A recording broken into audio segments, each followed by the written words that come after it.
Всем привет, это Михаил Веган, добро пожаловать на мою кухню. Здесь я готовлю очень вкусную и даже иногда полезную пищу. А сегодня я покажу вам рецепт моих любимых пельмешек.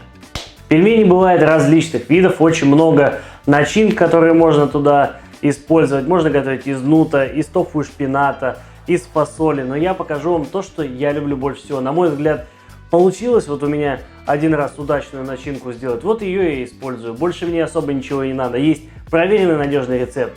И сегодня я с вами им и поделюсь. Это вам не молоко. В нем нет лактозы. Это новый, стопроцентно растительный продукт из отборного овса. Это вам не молоко. Прощай, молоко, не кисни! Так как тесто заварное, имейте в виду, что стоит поберечь свои руки. И если у вас нет, как у меня, допустим, планетарного миксера, который будет делать всю грязную и горячую работу за вас, то обязательно делайте это при помощи каких-то предметов, вилки, лопатки и так далее, хотя бы на начальном этапе, пока тесто не начнет немного остывать. А так, заранее просеянное тесто просто перекладываю сейчас в эту чашу, которой оснащен этот планетарный миксер. В принципе, все выкладываю. Оп. Сюда же сразу добавлю соль. И включу его, пусть начинает перемешивать. В тесте в муку и соль можно начать перемешивать сразу. А вот горячую воду обязательно необходимо добавлять постепенно. Итак, у меня, как я и говорил, 2 чашки горячей воды должно быть. И сюда. Можно немного помочь лопаточкой, чтобы все равномерно начинало перемешиваться. Также сюда выливаем растительное масло.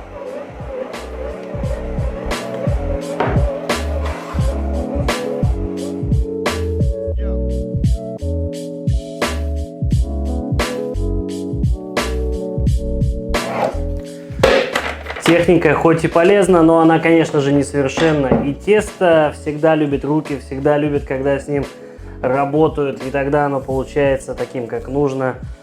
Очень вкусным потом будет. Итак, необходимо еще раз домять тесто и сформировать из него такой крепкий, очень красивый шарик, для того, чтобы дать позже этому тесту отстояться где-то минут 20. Пока мы будем заниматься начинкой, оно еще дойдет и будет полностью готово. Посмотрите, получается довольно мягкое, но при этом податливое и при этом эластичное тесто. И очень приятно мять, и очень приятно с ним работать. Поэтому вот примерно такой вот консистенции оно должно получиться. Тягучий, вот так. О, замечательно. Большой кусок можно разделить на куски поменьше. Так будет, конечно же, легче его вымешивать. И оно будет быстрее дойдет до нужной консистенции.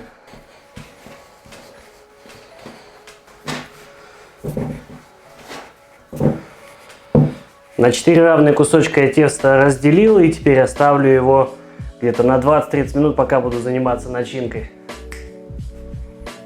Я вам обещал рассказать, каким способом я еще пользуюсь для приготовления начинки для этих пельменей. Чечевица, которая в сухом виде выглядит как обычно, вы знаете, несколько раз увеличивается при замачивании, но по мне ее очень неудобно в замоченном виде измельчать, для того, чтобы превратить ее в однородную консистенцию, ну или почти в однородную. Я решил, почему бы и нет, почему бы мне заранее в сухую чечевицу не измельчить и после этого залить ее водой, что из этого получится. Смотрите.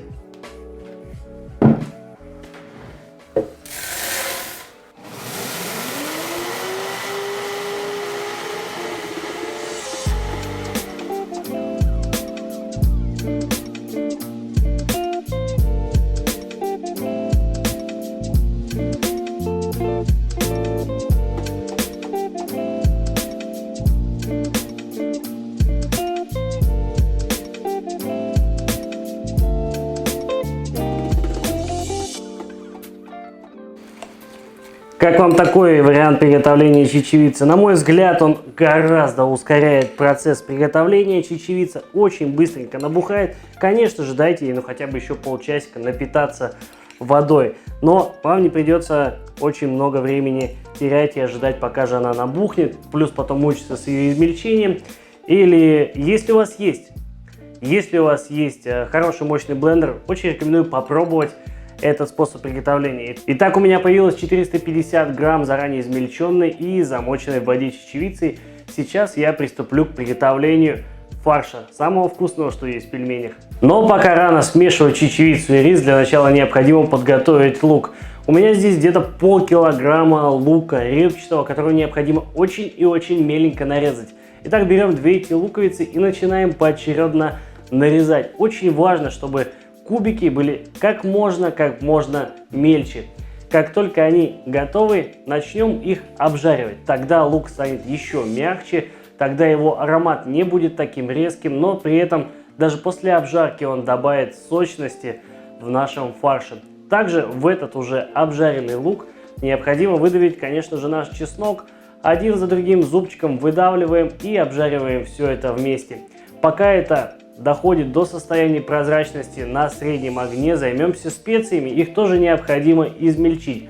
Можно, конечно, сразу же соединить кориандр и смесь перцев в одной ступке, добавить даже немножечко соли и все это хорошенько измельчить. Мускатный орех отдельно натираем на терочке, чтобы он был свеженький, красивый, вкусный, ароматный. Специи готовы, лук обжарен. Пора замесить фарш. Я буду использовать всю чечевицу, которая у меня есть. Это 450 грамм, как я уже и говорил. А вот, пожалуй, риса отварного я буду использовать постепенно, до получения необходимой консистенции. Для начала возьму половину этой чашки. Вот так. Ну, чуть-чуть больше. Отлично. Сюда же пересыпаю лук. Красота. Получается красота. И сразу же все специи, разумеется. И все это хорошенько перемешиваем.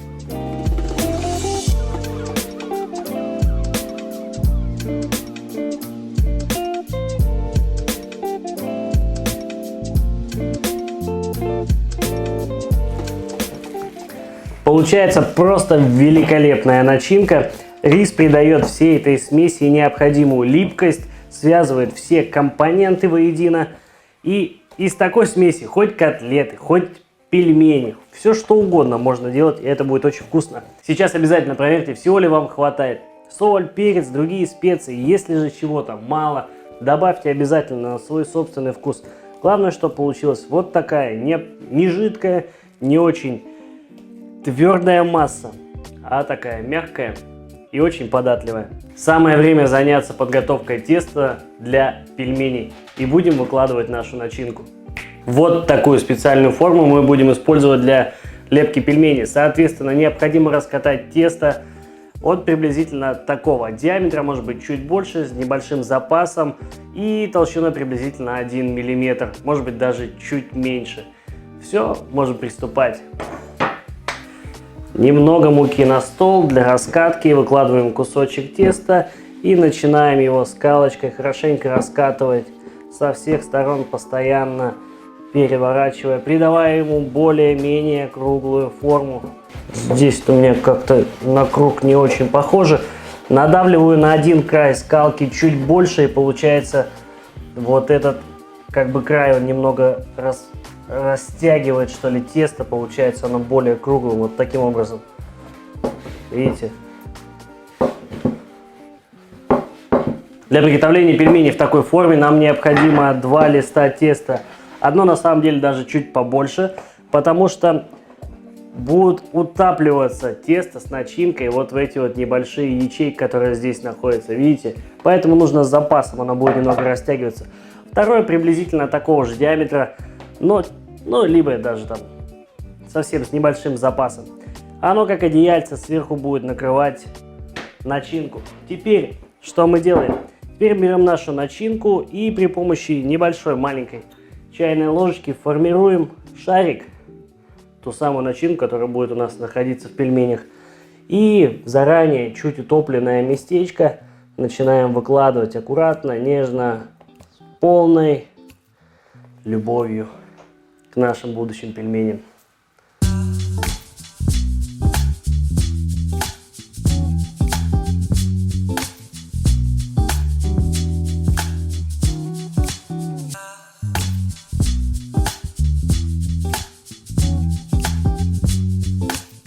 Получилось сделать две таких вот заготовочки, да, можно их так назвать. И теперь аккуратно, словно одеялком, накрываем их вторым слоем теста и слегка, легонечко приминаем.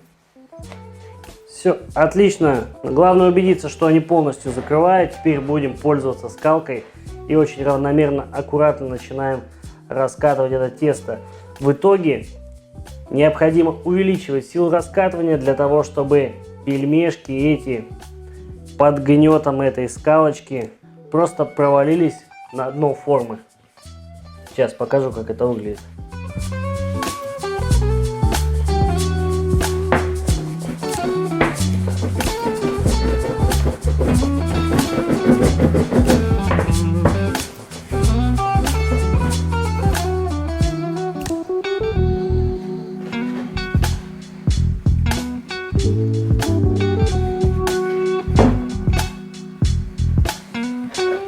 Вот такие вот пельмешек к пельмешку получается.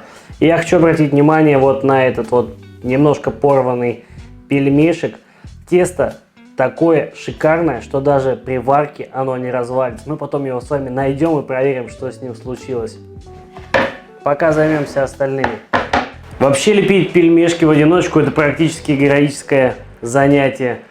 Столько труда, а выхлопа ну не так уж много. У меня еще много начинки, много теста. Я буду делать это впрок, про запас. А пока поставлю воду для того, чтобы сварить свеженький. Немного подсолю ее и кину пару лаврушек, конечно же, для аромата. Пусть пока кипятится. Пока я нахожусь в ожидании горячего кипятка, отправлю все-таки пельмешки на это время в морозилочку, пусть немножечко подостынут, для того, чтобы стали еще крепче и уже наверняка не развалились. И будем варить свеженькие, свежеслепленные пельмешочки.